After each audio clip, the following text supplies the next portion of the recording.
Het waait maar weer een hele storm, zo wil ik het wel nemen. Een hudde wind en er gingen buien om. En die buien, daar binnen we voorlopig nog net van nou. Misschien nog een buiken, maar ik denk al dat het meest droog wordt.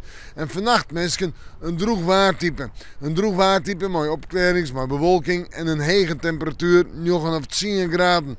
En de wind die zal matig en vrij krachtig wezen, komt uit het zuidwesten, kan in het waardgebied nog eens even een beetje sterker worden.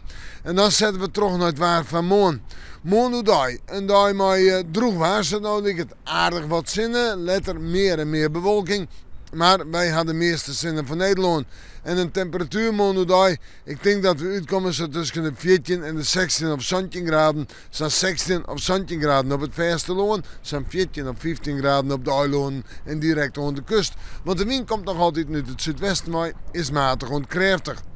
Dan in de jontijd en in de nacht, ja, bewolkt. En misschien let er al rein, vooral in de nacht. En dan zetten we terug naar het waar van het vooruitzicht. Het weekend, het lange weekend. De mooie vakantie, Koninginnedag. Sneeuw betekent rein. Ik denk op eiland misschien nog een beetje zinnen en daar de meest droge perioden. En verder een temperatuur om bij de 14 graden heen.